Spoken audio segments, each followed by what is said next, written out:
is Tala with Drive-thru Therapy. Thank you so much for joining me today on another episode. And as always, I am grateful for your support and grateful for your company. Today is going to be an acid trip of an episode. I'm just kidding. But I think that it's going to be a little... I need your open mind on this one. It really all started for me in a conversation I was having with my niece about soulmates and the idea where soulmates came from. And I remember going through this in my head quite a bit when I was going through healing from my breakup. It's funny how some people can find every reason to stay in love with someone during a breakup, right? And just me, I was trying to find every reason to heal, and that was part of my healing process. What I'm going to tell you today is has really helped me in my healing process, to be honest with you. So it requires you an open mind. I've never really given much thought about soulmates, but it became clear to me at one point that there's got to be more depth to us just meeting people and not having any intention involved in it or any spiritual connection that's involved in it. And I was looking through a lot of different types of information, ran across what is known as Vedic Synastry. Vedic Synastry is the study of planetary placement of your natal charts, and it's usually compared to the person that you want to be compared with if you're going to marry them or have a relationship with them. You compare the natal charts with one another to determine compatibility or non-compatibility for that matter. And when I looked further into it, there were a lot of words that I was very interested in because it really explained what I was looking for. It filled in the gap, I can talk about psychology and science, but when it comes to the spiritual gap that I need to fill in, the substance and depth required to explain that, I think I found a little bit of it definitely in the theory associated with synastry. Remember, we're not just robots. We're not just a brain and its function. We have much more depth that needs to be fed, that needs to be understood from a different angle. And that's all this information today that I'm presenting is really doing, is presenting another way to look at how we connect with people and what this all could possibly mean. Just consider it. You don't have to buy it. You don't even have to have an opinion about it. Just consider it. It helped me in my healing. And I remember telling my niece about this, and I was really into it, explaining this to her. And she said, by the way, shout out to you, Bella, my niece Isabel. I love you. She said, well, if you find this helpful, basically other people might find it helpful. And that's what this is about today. Hopefully you find it helpful. A disclaimer, I'm not an astrology expert, nor do I ever claim to be one. But I'm going to approach it in a way where this is how it helped me. And I'm just giving you what I've learned from it and giving you what was given to me. Given to you what was given to me. I guess that makes sense. Okay, let's get started. All right, so the idea of soulmates in synastry basically refers to anybody that we may come in contact with. As far as I have read and have understood, everybody that we come in contact with that has a significant part in our life is a soulmate. So it can be a family, it can be a lover, it could be past relationships, friendships. Any of these can be soulmates. And the person that we are meant to be with, right? This is what we call soulmate, but really there's another name for it, and it's known as twin soul. So there's a twin soul that you're supposed to be, matched with and compatible with. And when you're not compatible, this relationship is called a karmic relationship. It is basically meant to teach us a lesson. Most soulmates are meant to teach us a lesson. According to this astrological perception, we basically meet these same soulmates that we met in a previous life. And we have a contract with these soulmates. We have signed a contract with each soulmate. And this contract gets carried on in every lifetime that we have. We're basically going to meet the same people that are supposed to teach us the same lessons, but it doesn't mean that in our lifetime we are going to learn the lessons we're supposed to learn. Now, this is where it gets fascinating for me as a therapist, okay? It's pretty cool because I can see it. I can see this loud and clear. Karmic relationships are another way to say they're there to basically, well, they're not there to cause suffering, but being in one causes suffering for one or both partners. And they're meant to teach us a lesson. And let me just go ahead and eliminate the suspense for you. The lesson to be learned has a lot to do with you. It doesn't have anything to do really basically with the relationship itself, but rather it is with the relationship with you. That's the beauty of it. In our Western world, we think that the whole relationship is an entity that we need to make work. We even have something called marriage counseling. Rolling my eyes on the inside. We have all these things that suggest that you need to function as one. I mean, come on. Far-fetched for me. What seems more reasonable is that I am here on my journey. You are here on your journey. I'm supposed to get right with myself. And in me getting right with myself, this relationship will work divinely. It'll be beautiful. Especially when you get right with you. So basically the outcome is that we learn the lesson we need to learn in this relationship.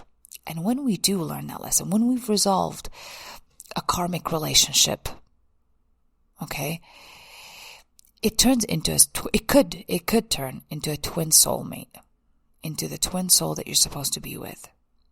We are going to continue to live the life over and over again, attempting to learn those lessons. So you either learn it now, or you are going to suffer. You're going to keep suffering from one relationship to the next. Even if you, let's say, get rid of a karmic relationship, if you haven't learned the lessons you need to learn within you, about you, you're going to move into the same exact relationship. You just might have a different name for it, different look, but it's the same thing. It's the same thing. I like that description. I really do like that description because I see it. I see it with me, and I also see it with the patients I work with, that often we might go into another new relationship without considering the work that we need to resolve when ending the prior relationship. That work has to get done. And you've heard me say this a billion times, that this has to be resolved before we take in the baggage to the next relationship. When we meet the soulmates that we meet in our life, it is said that we either have a debt with them or we have credit with them. And that also goes with the lessons that we have to learn. You know, soulmates could be your family members. And the interesting part that is part of this astrological perception is that we choose our soulmates. We actually choose them every time. I don't know if it's in our indirect way to learn the lessons we need to learn. I don't know what it is, but we actually choose them. We choose our parents. We choose our dogs. We choose actually any soulmate. We choose them over and over. As I was reading further in the area of synastry and in understanding relationships in the karmic and twin soul sense, it is important to note that fate can bring people together. That's the purpose of fate. It'll bring people together that you need to meet, which is a wonderful thing to know, that we are going to meet the people we're supposed to meet. It's intentional. We don't just bump into people and it means nothing. Not in that world. In the world of this astrological belief, we actually are meant to meet the people that we do. And in meeting them, fate can bring us together, but it may not necessarily be meant to be. For example, I could be in love with someone and they may not have reciprocated this love. And fate can bring us together, but we may not necessarily be on the same page. So fate plays an important role, but your free will is even a bigger role, right? Just because you're in a relationship, whether it's a marriage or a committed relationship, it does not mean that I own your decisions. I don't own your decisions. And I like knowing that today, this detachment from attempting to keep you because you make me happy and I can't lose you. And if I lose you, I'm going to lose my self-love kind of thing. We don't want to do that. I think that's our perception here in the Western world, is that you make me happy, and anything that makes me happy, I want to cling to it. I want to cling to it. And when I can't keep it, which is the norm, when I realize that I cannot keep it, I experience loss like it's the end of the world. We are not prepared. We are not prepared. So it keeps us in extremes emotionally. That's a side note, however. Going back to the karmic relationship, usually is characterized by these heightened, it's exciting. A karmic relationship is exciting. It's full of fighting, lust, obsession, possession, fun stuff, fighting, arguing, anger, rage, baggage never resolved. Basically baggage in relation. That's what a karmic relationship. And I spill my baggage onto you and you spill your baggage onto me. Karmic relationship. It is often very powerful. The karmic relationship is very powerful because sometimes we think we're meant to be. But what I really liked about the theory of Vedic Synastry is that the feeling of familiarity with someone is not because we're meant to be. It is because we've met them before, which is great to know. That means that familiarity I feel with someone, it's a good explanation for it that I've met them before. It does not mean that I'm meant to be with this person and that I have to deal with the struggle and just ride out the pain and ride out the suffering. No, that's not what that means. Familiarity does not mean love. Let's say you really believe that someone is a soulmate, a twin soul. Let me rephrase, twin soul.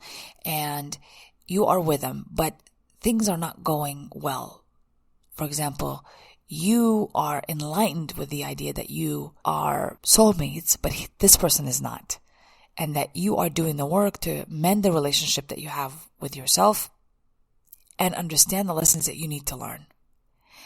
What's going to end up happening is that your awakening, which happens often actually, one person awakens in this relationship while the other one is not caught up to that yet. And if you're the one who has learned their lesson or is learning their lesson and moving on to a new cycle is what we like to call it here in this astrological world. We close out an old cycle, we start a new one. Sometimes being with that person who is still karmic, may not match where we are in our spiritual development. When we learn our lesson, we upgrade, believe it or not, spiritually. We have now learned to understand the world without the struggle of it. We learn to understand and see the struggle as valuable. I need to go through this pain in order for me to learn the lesson I need to learn. And so it's not painful for me anymore in that area. That's kind of what I mean by a spiritual upgrade. We need the suffering to help us detach from this need to cling on to things that make us happy and own them and just keep them and do whatever it takes to keep the things that make us happy like we can keep it permanently, which is false. But that's just a different episode. But eventually we want to get to a place where we understand our suffering and we look at our past not as a waste of time. Rather, it becomes a learning experience. It becomes valuable to us. We, again, use it as a leveling up spiritually. That's the point of this. Now, like I said before, one is usually awakened in the relationship and they have to make a decision whether they're going to continue this karmic relationship, which does not match their spiritual evolution, or they're going to have to let go of this karmic person and their drama, who they believe could be a soulmate, could be a twin soul, right? If this is the case, that also becomes, and I'm saying this lightly, that also becomes part of their lesson too. When they get into a relationship with you, you are part of the lesson, but not in the way you think. Sometimes losing somebody that is so important to you, that you love so much because of your own baggage and your own self-sabotage, that could be in itself a huge lesson. It could be the thing that wakes up this karmic partner, but take that with a grain of salt, friends. It may not wake them up, and they just may be repeating the cycle over and over again. If you realize what cycle you've been repeating over and over again, wonderful for you. You are where you need to be at. You need to move forward. And like I said, sometimes you cannot take the karmic with you because it may bring you down with them. I hope that makes sense and I haven't lost you somewhere at hello. you can see the value in this. I hope that it's teaching us to look at our world as intentional as we can.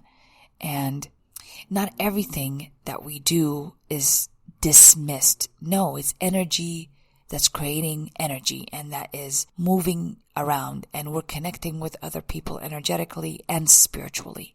And a connection with a person is a spiritual connection, not just the bumping of uglies. Oh, it is a spiritual connection. And that just elevates my life for me. Elevates the way I think about humanity. It helps me relate to them better. It's just a beautiful addition and a complement to my spiritual growth. It's not the center of my world, but now I can understand relationships as in karmic relationships and what is a twin soul relationship, and why I had to go through karmic relationships in order for me to learn the lessons I need to learn. Nothing is a waste of time in this world. That's a beautiful thing. So this helped up my healing. It helped me understand my relationships and do the work I needed to do to help resolve what I needed to resolve within myself, and the negative patterns that continue to add more suffering in my life, especially in relationships. And when I did that, naturally, the side effect of that was to make decisions that were healthier about relationships and about myself, of course. So it's a win-win situation for me. Nothing about this theory to me brings in red flags and says, "Oh no, you're just gonna go and it's gonna be, light up on fire when you learn your karmic lessons. You're gonna be, I don't know, burned alive." None of this is farther from the truth. It is much more, to me, peaceful way to look at people. And it helps us work on understanding loss in a much more appreciative way. I can appreciate my loss and understand that I do not own anybody and that there's constant change in my world and there's no permanence, and that's a good thing. Because if I stay the same with everything being the same, I never grow, and I want to grow. I told you I want that spiritual kick, that spiritual development. And without the change, without the discomfort and sometimes suffering, there is no spiritual bang for the buck. There's no spiritual leveling up. That's the truth. I really recommend that you take what you want from this theory. If it complements the way you think, and it could be added to your life conveniently and fill in gaps for you in some areas where you need more support, more information, use it. If it's not useful to you, toss it. That's a beautiful thing about considering information, and people that like to grow and move forward consider information. There's no good or bad information. There's no superior or inferior information. That's all nonsense. Information is information, and if you can use it, great. And if you don't need it, that's okay too, because you at least have it in your toolbox if you ever needed it. What I finally want to add is that when twin souls are both awakened in a relationship, what that looks like is that they're able to give love and receive love without the baggage, without the reservations, without the conditions. It becomes free. I'm free to love you, and I'm free to accept your love. I take responsibility of my mess, so I won't spill it in this relationship. And with twin souls, it doesn't mean that everything is perfect. Oh no, that's not what that means. But it means that you are able to grow together.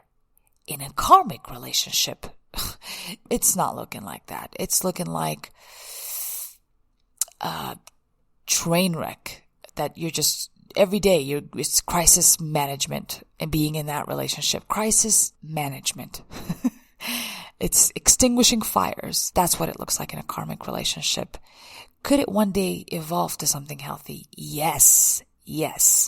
But the only thing you're in charge of is not making the relationship healthy. No, it's making you healthy on the inside. And from that place, you're able to make the decisions that you need to make to better your life and ultimately better the relationship wherever it's at, whether it's releasing this person or working with the person. Loving freely without reservations. Beautiful.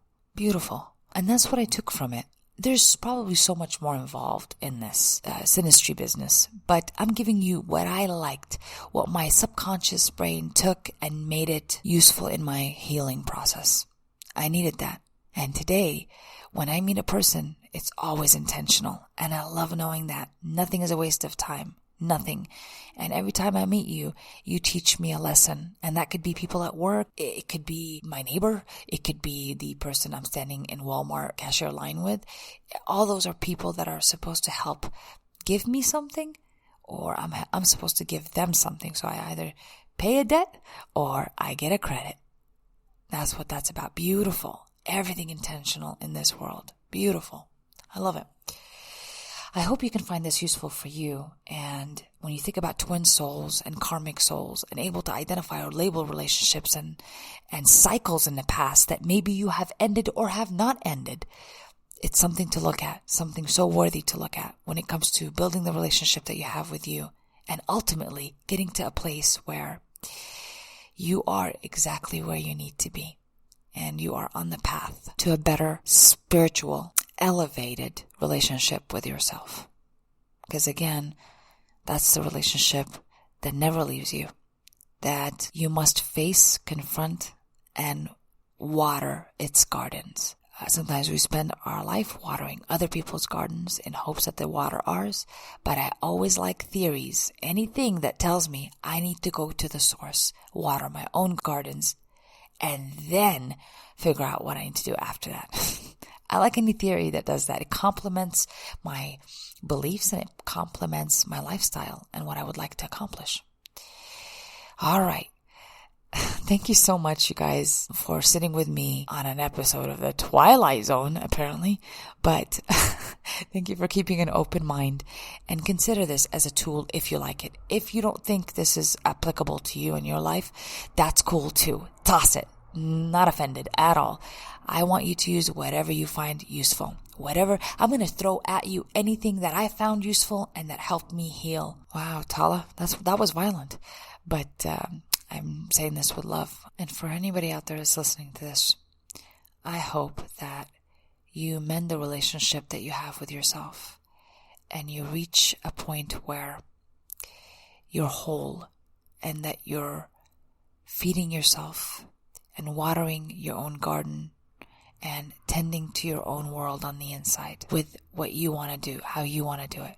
And when you do that, then you don't have to worry about someone completing you, feeding you, watering your gardens, filling up those gaps in your world because you're doing it for yourself. So all they are doing when you meet them is to complement that.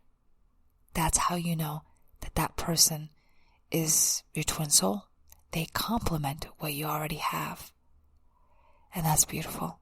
And you get to complement one another. Not complete one another, but complement one another. This has been an episode of Drive-thru.